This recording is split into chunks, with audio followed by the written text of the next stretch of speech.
people are concerned about their young, adults leaving the state. Illinois is a great state.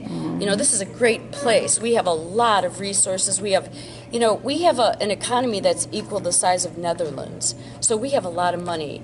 It just needs to be spent right. And I honestly don't think people mind paying taxes. Everybody knows we have to pay taxes, but they don't mind if it's being used correctly. Right. Illinois is on a wave of turning towards new kinds of energy. The old days of the steel mills, we know that that's not happening again. And in fact, it's kind of okay because you can see the stars at night. When I was a kid, you never could. The sky was orange with industry. So I think there's a lot of potential there. We've got a lot of beautiful things happening right in this area. In energy and how we do our energy, I was the chief sponsor of the largest energy build. It's called what's the name of you look at my votes, and that's what we do. We pay, our votes are our record, and I'll stand on my record. If you give him 3 minutes, you have to give it. I wonder when I look at your voting record. So is this a question and answer of you or the residents? And that's what I think we should do, residents. Well, all right. Well, I'll address her. One of the things that I'm concerned with. Let me just say this. I just wanted to clear that what was said was not true. I want to clear up. I didn't know you were coming today. I would have prepared something today. My concern about Bob's voting record is that when I look at it, it just completely mirrors what the Democrats are doing. And so with Madigan and, so I have not seen what I'd like to see, and what I'd like to do is to initiate some more progressive things. If I go to Springfield, I don't expect to be probably part of the machine. I don't think I'll be invited. And it takes a really independent thinker, and it takes a really strong person to step up and say, you know what, I'd like to initiate this, or I'd like to try this, or why don't we do this, instead of just voting for the things that have been laid out as the Democratic ticket. And then you just do what you're being asked to do, and you just follow along. And I think if you see me in office, you'll see a person that's independent, and I'll be there to take your ideas and suggestions every single day. This problem with assessments being so out of whack, and the situation like with Barrios and his, so that super rich people are paying to have their houses reassessed, and they're paying high-level property tax lawyers like Mike Madigan to get their houses reassessed. And I noticed that you also have workshops here to get people's taxes reassessed. But why don't they just get done correctly the first time? I don't even have time for that myself. We talked about the taxes. We've provided free tax seminars every year through the assessor's office, through the Board of Review, right here. I'm sure every one of you has got my letters, got my phone calls. That is a county issue. We shouldn't have to deal with that. We shouldn't have to go to a workshop to fix our taxes. That's something that should be happening with the government.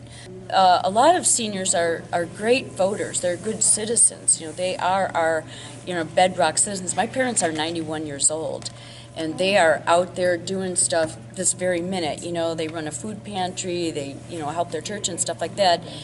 People of all ages can be hugely productive in our governance, and have tremendous amount of ideas. And that's what I'm really glad to be here, to just soak up these ideas. And what I'd like to be able to do is to come around to meetings like this, because this will be my full-time job. I won't have to have another job. I can do this full-time. And I can come to meetings like this and think about it and hear what people have to say, and go to Springfield and just present those things. That's what I think the word representative means, is I will represent you, not represent anybody above me. I mean, we keep going to questions, and I don't think that's fair. Okay, let him ask. Okay, we're going to change. So you got the first one. You said, what could you do for schools? The biggest thing you could do for your local schools is run for the school board. Your school board runs your schools. The school board runs this. This is not a state issue.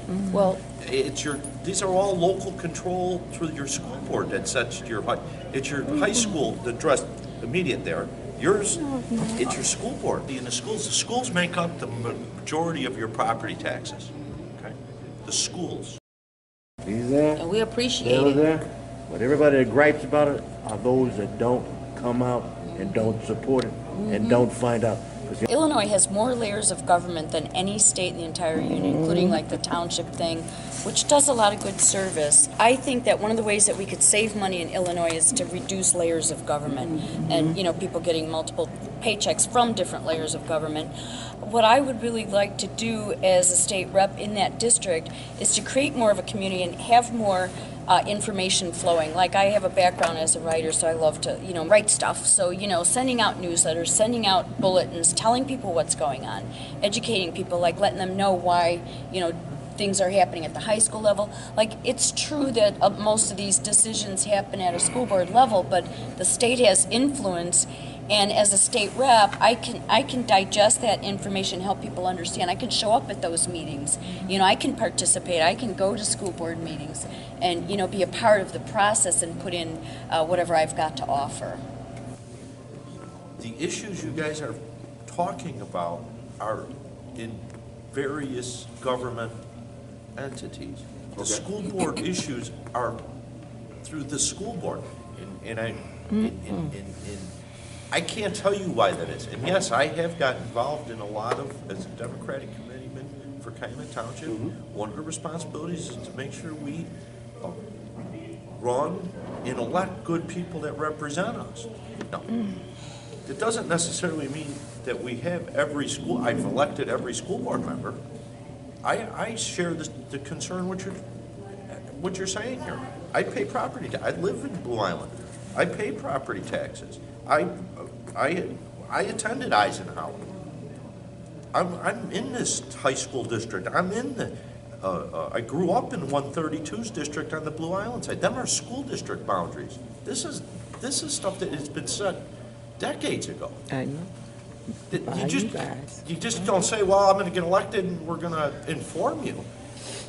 And so when we look at the issues you're facing, you're talking about streets, local streets. That is the municipality's responsibility. It's not the state. The 127th, it's been repaid.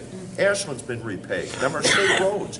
The bridge in Blue Island, do you know who owns the bridge in Blue Island that was out for 5 years? The city of Blue Island owns that bridge. You have to understand who is in charge of the issue so you know where to go to. Primary function of the state representative is two things. We pass laws. You know, do bills that turn into laws, and we do the state budget where the state funding goes.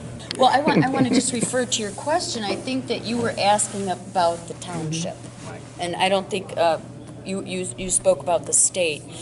So he was concerned about the work of the township.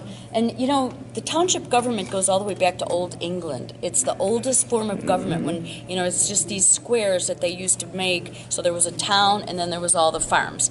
So it's got a great history in the United States, but unfortunately we've got so many layers of government now that there's a lot of redundancy and a lot of extra. Now, I'm just going to say, too, about the street. I'm going to get real personal here.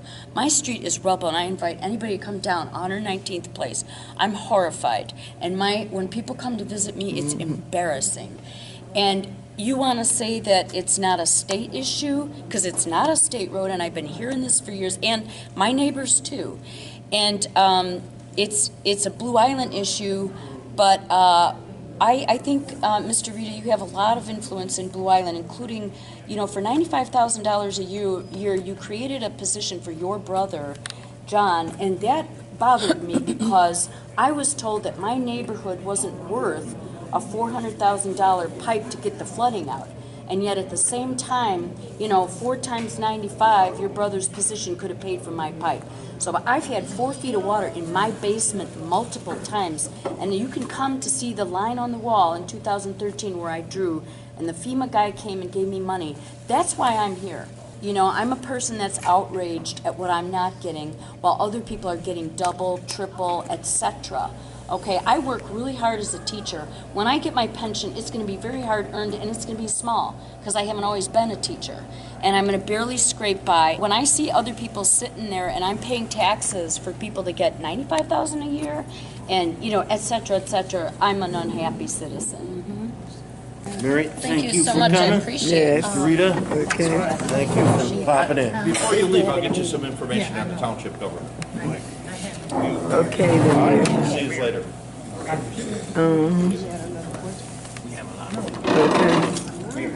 It was good though. That make it. What we should be speaking, we definitely need a grocery store. We need that grocery store to be open. Yeah, you know something? You know what I mean? And Well, let me cut